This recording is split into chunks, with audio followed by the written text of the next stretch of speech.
আসসালামু আলাইকুম। আজকে আমরা একটি সাইট ভিজিট আসলাম।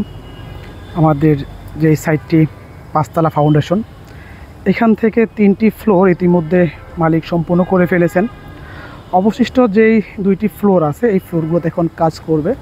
আসলে আমরা ওইটা দেখতে আসছি যে আমাকে ওই মালিক পরবর্তী কাজের কনসালটেন্ট হিসেবে নিয়োগ করার ফলে যে ওনার পরবর্তী কাজটা করব ওইটা আমরা দেখাশোনা করব। এক্ষেত্রে দেখতে আসলাম যে ওনার ছাদের উপর যে রডগুলো রাখা আছে বা ছাদের উপর যেই কাজগুলো ফিনিশিং করে রেখে দিয়েছে এগুলো সে পর্যাপ্ত ঠিক আছে কিনা। তো এসে এখানে যে বিষয়গুলো লক্ষ্য করলাম, ভাবলাম যে বিষয়গুলো একটু আপনাদের সাথে আলোচনা করি, যেন পরবর্তী আমার কোনো ক্লায়েন্ট সহ যে কোনো মালিক একটু সচেতন হলে এই সমস্যাগুলো থেকে মুক্তি পেতে পারে বা নিজেদের যেই লস বা ক্ষতিগুলো হতে পারে এই লস বা ক্ষতিগুলো থেকে ওরা মুক্তি পেতে পারে। কারণ আমরা এই ছাদে এসে অনেক কিছু ভুল দেখলাম যা আসলে একটা মালিকের কনস্ট্রাকশন কাজের অনেক বড় ক্ষতি হতে পারে। আমি যদি আপনাদের একটু কাছে এনে দেখাই, প্রথমত এখানে যে বিষয়গুলোতে আমরা সমস্যা দেখেছি সেটা হলো ছাদের উপর যেই পরিমাণে রড রাখতে হয়, মানে পরবর্তী কলাম ঢালাইয়ের জন্য যে লেপিংয়ের যে রডটুকু রাখতে হয় এই সাইজগুলোতে সমস্যা আছে। এখানে 1 ফিট বা 1.5 ফিটের মতন অনেক কলামে রাখা আছে।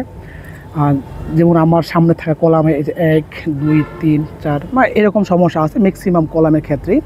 আর সবচেয়ে বড় সমস্যা যেটা হলো উনি এখানে ওই রডগুলোকে সেফ করার জন্য কোনো পদ্ধতি অবলম্বন করে নাই।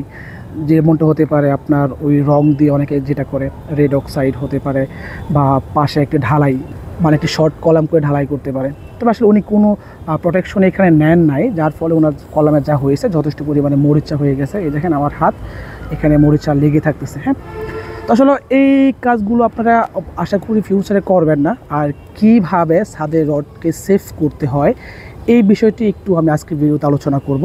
আমরা প্রথমত আগে বলে নেই ছাদের উপরে আমরা পরবর্তীতে ফিউচারে যখন ছাদ করব তখন কি পরিমাণে রড রেখে দিতে হবে লেপিংয়ের জন্য, ওইটা যদি বলি ওইটা আসলে এক একজন এক একটা কথা বলে 3 ফিট রাখলে হয়। আসলে বিষয়টা হলো কি, আমরা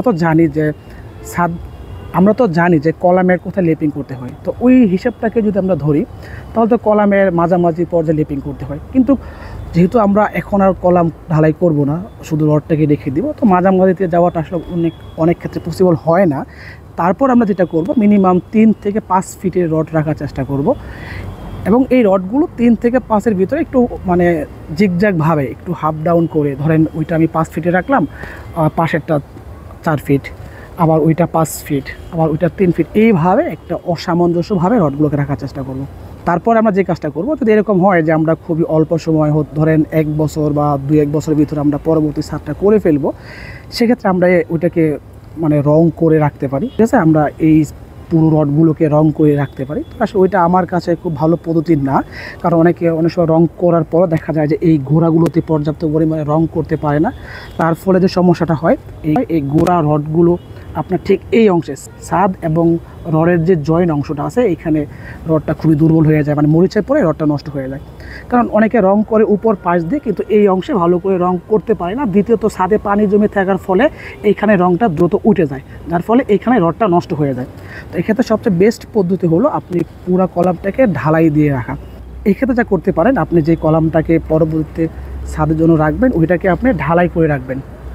এখন ঢালাই অনুপাতটা কি, ঢালাই অনুপাতটা অনেকে অনেক কিছু বলতে পারে, বা আমি যে বিষয়টাকে আপনাদেরকে পরামর্শ দিব, ওই ঢালাইটা আপনারা 1 4 8 এর আশেপাশে করবেন। কারণ 1 1.5 3 তো আমরা নর্মালি কলাম ঢালাই করি, বা 1 2 4, আসলে ওই অনুপাতটা রাখলে পরবর্তীতে কলামটা ভাঙতে একটু কষ্ট হয় এবং স্ল্যাবের উপর যথেষ্ট পরিমাণ চাপ পড়ে।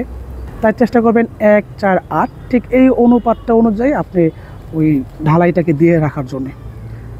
আর এই ঢালাইটা আপনি ধরেন যেই পরিমাণ রড রাখবেন 5 ফিট বা 4 ফিটের আশেপাশে, ওইটুকু পুরোটা আপনি ঢালাই করে রেখে দেবেন।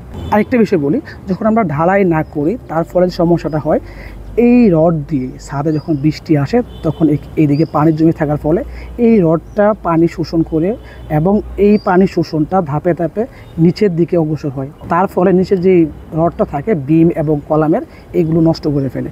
তাই আপনার অবশ্যই ছাদের উপরে রডটাকে সেফভাবে রাখার জন্যে আমরা যে বিষয়টা আলোচনা করেছি এই বিষয়গুলো অবলম্বন করতে পারবেন এবং আশা করি এইভাবে যদি আপনারা ছাদে রডটাকে রাখেন তাহলে আপনার মহামূল্যবান টাকা ক্ষতি থেকে আপনি এবং আপনার বিল্ডিংকে সেভ করতে পারবেন। আশা করি আমাদের এই ভিডিওটি আপনাদের একটু হলেও উপকার এসেছে। ধন্যবাদ সবাইকে। আসসালামু আলাইকুম।